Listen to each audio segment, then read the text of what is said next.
I want to cover how to calculate peak runoff from a watershed in this video. And to do that, it's helpful to kind of review all of the data that are required to be able to use the method I'm going to cover today. So almost every one of the methods that use or that calculate peak runoff require the area of the watershed. And that you get from making a delineation on a topographic map. So you got to go find a watershed or a topographic map that applies to your particular project site and delineate the watershed. And then once you've done that, you go look up soils data, either from the USGS or the NRCS, meaning and the Web Soil Survey, or you go look it up from your local government agency, and you find out what is a hydrologic group. You look at the soil cover and you make a judgment regarding the runoff coefficient, or in other words the runoff potential for that site, which can be measured as a runoff coefficient. And then the third thing you need is the time of concentration. In other words, we need to know how long it takes water to get out of that subbasin, and that you calculate from the watershed characteristics, your length and your slope and your soils and so forth. And we use the time of concentration to find the rainfall intensity. This particular map or graph shows the Orange County's intensity, duration, frequency curves for the mountainous region. So let's say, for instance, you have a time of concentration of 133 minutes. What we want is the 100-year flow rate, and to get that we need the 100-year rainfall intensity. So to use this graph, we go to the x-axis, read off where it says we got 133 minutes. We put that on the x-axis and then draw a line vertically from 133 minutes up to our 100-year rainfall intensity line there, and then over to the left to read off what is the actual intensity value. So the intensity here is measured in inches per hour, our area is in acres, and our runoff coefficient has no units. So the rational method is a very common way of calculating peak runoff, because it's, we have the runoff is measured in length cubed per time. If you take area, which is length squared, times I, the intensity, times length over time, we get length cubed over time. However, if that was the only equation, we would be essentially assuming there were no losses in the watershed. So that's why we have this runoff coefficient. It helps us discount the losses, discount the runoff. So for example, if we had a C value of 0.61, what we're saying is 39% of the rainfall is lost due to infiltration or interception within the basin.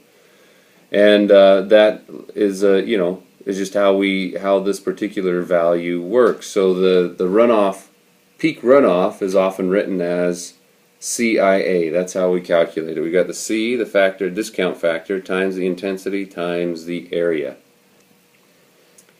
So let's do a quick example. So we have a single basin. This is in the mountainous areas of Orange County. Okay, it's 720 acres. We got out our scale bars, or we drew it in a CAD or a GIS, and measured the length to be 2285 feet. The slope of the watershed is 85%, or 8.5%, excuse me.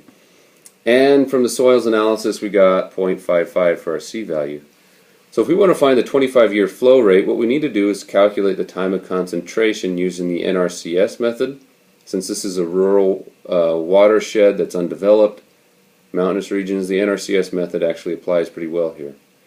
To use the NRCS method, we need a curve number, and a runoff coefficient of 0.55 is pretty close to runoff curve number of 44.6. So we plug in our values into the NRCS formula shown here. So here's what the formula looks like with our values. And this is the place where you get out your calculators, pause the video, and calculate this number all on your own. Okay, did you happen to get 54.1 minutes? I hope we got the same, because that means I probably did it right as well as you doing it right. So we take this 54.1 minutes and go back to that Orange County IDF curve, and find that the rainfall intensity is 1.6 inches per hour for that time, for the 25-year return period. So Q is simply 0.55 times 1.6 times 721. Again, stop the video, calculate your own. Did you get 634.5 acre inches per hour? Say what? Do we actually use units like this? Why? And I know most of you who grew up in a metric system are looking at that, it's like, that's the crappiest units that ever, wherever, why did we do this? Anyway. So we got to do some unit conversions, right? We hate that stuff. 1 acre inch per hour. So there are 43,560 square feet in an acre. There are 12 inches in a foot and 3,600 seconds in an hour. So we cross out our units and we get 43,560 divided by 12 times 3,600. So 1 acre inch per hour is equal to 1.008 cubic feet per second. Hey, that's not so bad, right? Those are so close we could call them 1 to 1, which is what most people do. So it really isn't that big a deal to use acre inches per hour. You just need to realize that an acre inch per hour is essentially a 1 cubic foot per second. Okay? So the rational method really is very simple. The only problem is you need to remember all the steps it took to get you to this point. First, you had to delineate the watershed. Second, you calculated the length, or you calculated the slope from measuring the length to help find the time of concentration. But then you also had to look up the soils data to find out what is your runoff coefficient or curve number. And then once you had the time of concentration, you looked up the rainfall intensity from an IDF curve, and then you could use the rational method. So after all those steps, that's what made it possible. So it is a very easy formula. You just can't forget all the steps in between. And one final thing before we go. The intensity, duration, frequency curves that I used only apply to the mountainous regions of Orange County, California. If you are anywhere else, that intensity, duration, frequency curve is not valid. You cannot use it. It is no good. Okay? So if you're in Maryland, you will have your own intensity, duration, frequency curves that you use there. If you're even in the flatter city areas of Orange County, there are separate intensity, duration, frequency curves that they've chosen to make.